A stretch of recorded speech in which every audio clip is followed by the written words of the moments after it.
আজকের ঘটনাটা কালেক্ট করেছি আমার পরিচিত একজন বন্ধুর কাছে থেকে। তার নাম হচ্ছে সজীব। তিনি যেভাবে বলেছেন আমি সেভাবে বলার চেষ্টা করছি। সেদিন ছিল হাট বাজার, মানে গ্রামে আগেকার দিনে সপ্তাহে দুই দিন বা একদিন হাট বসত। আর সেই হাটের দিন দূর দূরান্ত থেকে মানুষ বেচা কেনা করতে আসতো। এখনো অনেক জায়গায় এমন আছে যার সাথে ঘটনাটা। তার নাম কামাল। কামাল প্রতি সপ্তাহে একদিনেই বাজারে যায়, আর তবুও সেই হাটের দিন। বাজারটা বাড়ি থেকে একটু দূরে। কামালের বাড়িটা বীরের মাঝামাঝিতে ছিল। মেন রাস্তাতে উঠতে প্রায় 30 মিনিট হাঁটতে হতো। মেন রাস্তা উঠে রিক্সায় যেতে হতো। প্রতি সপ্তাহের মতো আজকেও বাজারে করে রিক্সায় ভাড়া মিটিয়ে বাড়ির দিকে রওনা দিল। কামালের বাড়িতে যাওয়ার পথে বিলের ভিতর একটা বিটা ছিল। সেটাকে সবাই সারা বিটা বলে ডাকে। এখন লোকজন কেউ থাকে না, কয়েকটা গাছ লাগানো আছে। বিটার মালিক সম্ভবত ঢাকায় থাকেন। সেই সুযোগে অনেকে এই বিটাকে আড্ডাখানা বানিয়ে ফেলেছে। কেউ আবার এই বিটার কাছে সাথে ফাঁস দিয়েও মারা গিয়েছেন।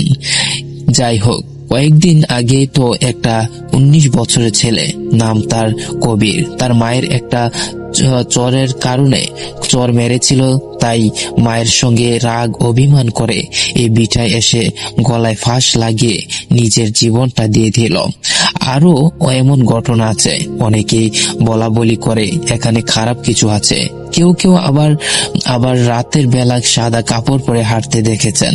কামালও এই সব কিছু শুনছে, তারও সবকিছু জানা, কিন্তু কিছু করার নেই। গ্রামের অনেক মানুষে এ রাস্তা দিয়ে যাওয়া আসা করে থাকে, আর কামাল একটু সাহসী ছিল বটে। বাড়ির রাস্তা ধরে হেঁটে যাচ্ছে। এক সময় বিটার কাছাকাছি চলে আসছে। বিটাটা পার হতে যাবে ঠিক এমন সময় এত বড় বড় দুইটা রুই মাছ নিয়ে কোথায় যাচ্ছিস কামাল?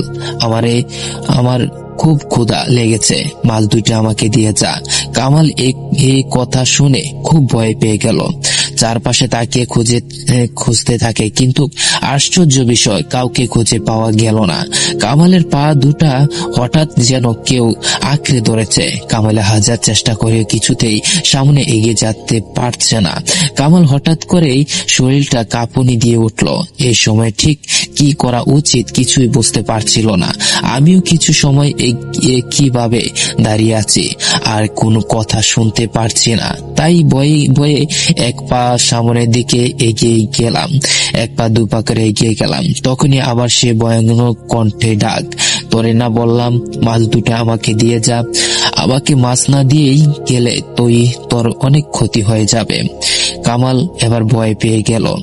ভয়ে ভিতরে শেষ হয়ে যাচ্ছে। মনে হচ্ছে যেন একই হার্ট অ্যাটাক করে মারা যাবে। কি হচ্ছে এসব? কার পাল্লায় পড়লাম? আমি কাউকেই তো দেখতে পাচ্ছি না। তবে কি মানুষ বা বলা বলি করতো সব সত্য? আমার সাথে কি হতে চাচ্ছে জানি না। আল্লাহ তুমি আমাকে রক্ষা করো। একটু কাঁপা কাঁপা গলায় বলল, কে আপনি? কোথায় আছেন? সামনে আসেন। অবয়বটা বলল, আমি তোর ঠিক মাথার উপরে দিকে আছি, ভালো করে তাকিয়ে দেখ। কামাল এবার ভীষণ ভয়ে পেয়ে গেল। সত্যি কি আমার মাথার উপরে আছে? আমাকে মেরে কি ফেলবে নাকি? ভিতরে ভয় চেপে রেখে খুব সাহস সঞ্চল করে উপরের দিকে তাকালাম। তাকিয়ে কিছু তো দেখা যাচ্ছে না। তাহলে কি সব মিথ্যে? কই কিছু দেখা যাচ্ছে না, সব মিথ্যে। এটা বলেই আমি সামনের দিকে হাঁটা শুরু করলাম।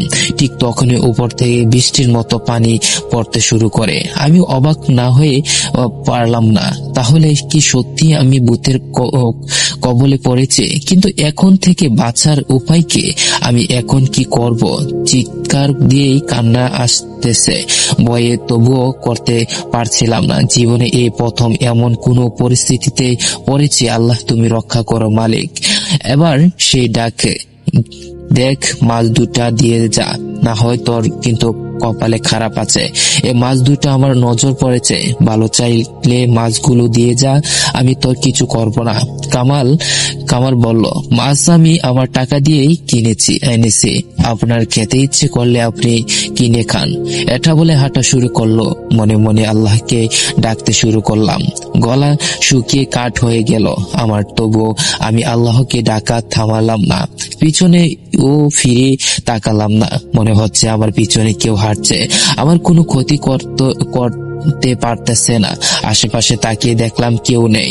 আমি হেঁটে আর শান্তি পাচ্ছি না, তাই কিছু দূর যেয়ে দৌড়াতে শুরু করি। এভাবে প্রায় 20 মিনিট অতিবাহিত হলো। আমার কলিজাটা শুকিয়ে আসছে। যাক, আল্লাহ বাঁচাইছে, বাড়ির কাছে চলে আসছে। বাড়িতেই যেই উঠতে যাব, ঠিক তখনই আমার হাতটা মনে হয় কেউ শক্ত করে ধরে ফেললো। সে হাতের বাজারের ব্যাগ সেটা আছে, সে হাতটা আমি কিছুতেই নাড়াতে পারছি না। তাহলে কি সেই অবয়বটা আমার পিছু নিয়ে আমার বাড়িতে অবধি চলে আসছে? চলেই তো আসছিলাম, আর একটু কয়েক মিনিট গেল এমন জোরাজুরি করতে করতে। এমন সময় বাড়ির উপর থেকে আমার বউ আসিয়ার ডাক শুনতে পেলাম। কি গো, বাড়ির নিচে দাঁড়িয়ে আছো কেন? আমি কি আসবো বাজারে ব্যাগটা নিতে? কামাল বলল, না, তোমার কষ্ট করে আসতে হবে না, আমি আসছে। কামালের বউ আরসিয়ার ডাক শুনে হাতের ব্যাগটা ছেড়ে দিল অবয়বকে। সব কিছু স্বাভাবিক আছে মনে হচ্ছে। আর বেশি কিছু না ভেবেই বাড়িতে চলে গেলাম। বাজারে ব্যাগটা আসিয়াকে দিয়ে আমি গরুর ঘরের দিকে চলে গেলাম। গরু দুইটাকে গাছ দিতে প্রস্তুত হয়ে গেলাম। রাস্তায় আমার সাথে যা যা হয়েছে তা আমি কিছুই আসিয়াকে বললাম না, কারণ ও অনেক ভয় পেয়ে যাবে শুনে। আমিও কিছুতেই সেই ঘটনাটা বলতে পারছিলাম না, বারবার মাথায় ঘুরপাক খাচ্ছিল। হঠাৎ আসিয়ার চিৎকার শুনতে পাচ্ছি। কি হলো? আমি তাড়াহুড়ো করে গরু ঘর থেকে বেরিয়ে আসে দেখি আসিয়া ভয়ে থর থর করে কাঁপছে আর চিৎকার দিচ্ছে। আসিয়া কি হয়েছে, এমন করছো কেন? আসিয়া বলল, অনেক কিছুই বলতে চেয়েও গলায় কথা আটকে যাচ্ছে, শুধু হাতের ইশারা দিয়ে। প্রিয় লিসেনার, স্বাগতম বুতাফাম ইউটিউব চ্যানেলে। এখানে আপনারা শুনতে পারবেন ভৌতিক বিভিন্ন ধরনের গল্প। প্রতিদিন রাত 9:30 এখানে ভিডিও আপলোড করা হয়। নতুন নতুন ভিডিও পেতে চ্যানেলটিকে সাবস্ক্রাইব করে রাখবেন। সামনের দিকে দেখিয়ে দিল। কামাল বলল, কই, আমি কিছুই দেখতে পাচ্ছি না। কোনো সাপ নাকি অন্য কিছু? কি হয়েছে একটু খুলে বলো। স্বাভাবিক হও, ঘরে চলো, পানি খাও, তারপর কি হয়েছে আমাকে সব খুলে বলো। আসিয়া ঘরে যেতে যাচ্ছে না, কি মুশকিল। আচ্ছা বসো, আমি পানি নিয়ে আসছি। ঘরে যেয়ে এক গ্লাস পানি এনে আসিয়ার দিকে দিলাম। পানিটা খেয়ে আসিয়া একটু স্বাভাবিক হয়ে বলতে শুরু করে, কিন্তু ওর ভয় কাটানোর ওর কখনোই। আসিয়া বলল, আমি বাজারে ব্যাগটা নিয়ে সবকিছু ঘরে রেখে আসি, শুধু মাছ দুটা নিয়ে বাহিরে কাটতে বসি। একটা মাছ কাটা প্রায় শেষ, এমন সময় নয়ন এসে। এত বড় মাছ দেখে খুব খুশি হয় নয়ন। আমাকে জিজ্ঞেস করে, দুইটা মাছ কে খাবে? আমি বলি, একটা মাছ তুমি খাবে আর একটা মাছ আমরা খাবো। ও আমাকে আবার জিজ্ঞেস করে, সত্যি কি আমি একটা মাছ খাবো? আমি আবার হেসে বললাম, হ্যাঁ বাবা, একটা তুমি খাবে। আমি তো মাছ কাটা নিয়েই ব্যস্ত ছিলাম, তখন যে নয়ন চলে গেছে আমি খেয়াল করিনি। হাতের মাছটা কাটা শেষ হলে আর একটা মাছ যখন নিতে যাব কাটার জন্য, তখনই তাকিয়ে দেখি বেশি অর্ধেক মাছটা খাওয়া আর একটু অংশ বাকি আছে, তবুও কেউ খেয়ে নিচ্ছে। আমি স্পষ্ট দেখছি মাংসগুলি অদৃশ্য হয়ে গেল আর মাছের কাঁটাগুলি মাটিতে পড়ে রইল। বিশ্বাস না হলে আসো আমার সাথে, দেখো কাঁটাগুলি এখনো আছে। কামাল বলল, চলো। আমি আসিয়ার কথাগুলি কিছুই বুঝতে পারলাম না। এটা কি করে সম্ভব? আমি তো ভেবেছিলাম বাড়িতে আসতে পারলে সব ঝামেলা মিটে যাবে, কিন্তু না, আমি যা আমার ভাবনা সে নিতান্তই বলছিল। মাছ দুটা দিয়ে দিলেই মনে হয়তো ভালো হতো, না দিয়ে কোনো ভুল করলাম না তো? আরো কোনো বড় বিপদ অপেক্ষা করছে না তো? আসিয়াকে কি সব খুলে বলবো? না, আরো ভয় পেয়ে যাবে, তার উপর আবার প্রেগনেন্ট। না হয় কিছুতেই বলা যাবে না। আসিয়া ডাকে আমার ধ্যান ভেঙে গেল। আসিয়ার ডাকে আমার দেন ব্যাগে কি হলো কিছু বুঝতে পারছিলাম না।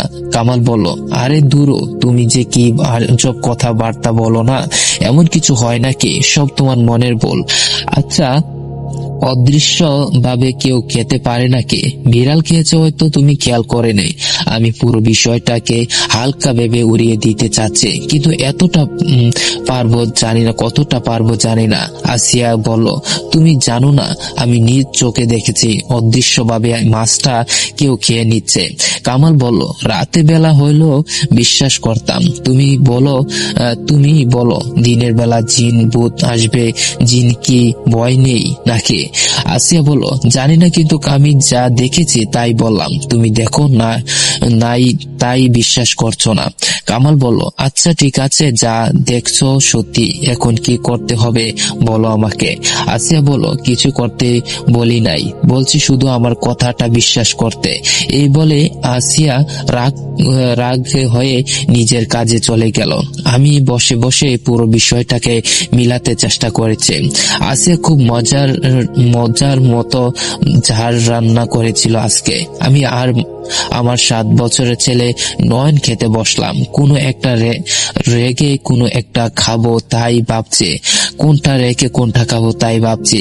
আগে রুই মাছ বোনাটা খাবো নাকি আসিয়া মাছের একটা বড় পিস নয়নের প্লেটে তুলে দিল। নয়ন তো মহা খুশি। নয়ন, আব্বু কি আজকের বাজার থেকে এই বড় মাছটা আনছেন? মাছটা কাটার আগে আমাকে একটু ডাকতে পারছেন না? আমি দেখতাম মাছটা কত বড় ছিল। আসিয়া অবাক হয়ে তাকিয়ে রইল নয়নের দিকে। এ কথা আসিয়া একটা ধাক্কা খেলো। মাছ কাটার সময় তো নয়ন ছিল, তাহলে ও যে বলল ও দেখিনি, তাহলে কি সত্যি ও দেখিনি? না, দেনে পড়লো। কি ভাবছি আমি, ছোট মানুষ মনে নেই হয়তো। আসিয়া বলল, কথাটা উড়িয়ে দিল। কামাল ঠিক বুঝে গেল দুপুর ঠিক কি ঘটেছিল। সব দোষ আসলে আমার নিজের। কয়েকটা টাকার মাছ ছিল, দিয়ে দিলে আর এই ঝামেলাটা হতো না, কিন্তু মাছ দিলে তো পরে যদি আমার কোনো ক্ষতি করত না, দুষ্ট জিনেদেরকে বিশ্বাস করত নেই। যা করেছে ভালোই করেছে। কামাল রাতে খাবার খেয়ে ঘুমিয়ে পড়ল। আজকে বিকেলের পর থেকে শরীরটা ভালো না। গায়েটা কাটা দিয়ে জ্বর আসবে মনে হচ্ছে। শোয়ার সাথে সাথে ঘুমিয়ে পড়ে। ঘুমের মধ্যে ভয়ঙ্কর এক দুঃস্বপ্ন দেখছে। এক লোক ভয়ানক এক রুমে কামালের সামনে এসে যা দেখে কামালের দম বন্ধ হয়ে যাওয়ার উপক্রম। দেখতে ও কি ভয়ঙ্কর, কালো কুচকুচে চোখ দুটো, লাল বর্ণের চেহারা, কোনো মাংস নেই, হাত দুটো অনেক লম্বা। কামালের গলা চেপে ধরল। তো রাসেল ভাই, এই ছিল আজকের ঘটনা। আমি আপনার যদি ভালো লাগে থাকে অবশ্যই আমি দ্বিতীয় পার্ট নিয়ে আপনাদের সাথে হাজির। প্রিয় লিসেনার, শেষ পর্যন্ত ভিডিওটি দেখার জন্য আপনাকে ধন্যবাদ। আমরা প্রতিদিন রাত 9:30 এখানে ভিডিও আপলোড করি। নতুন নতুন ভিডিও পেতে চ্যানেলটিকে সাবস্ক্রাইব করে রাখবেন। আর আপনাদের জীবনে ঘটে যাওয়া কোনো ভৌতিক কাহিনী যদি থেকে থাকে আমাদেরকে শেয়ার করবেন, আমরা আপনার ঘটনাগুলোকেই শেয়ার করব। দেখা হবে অন্য কোনো দিন অন্য কোনো ভৌতিক ভিডিও নিয়ে।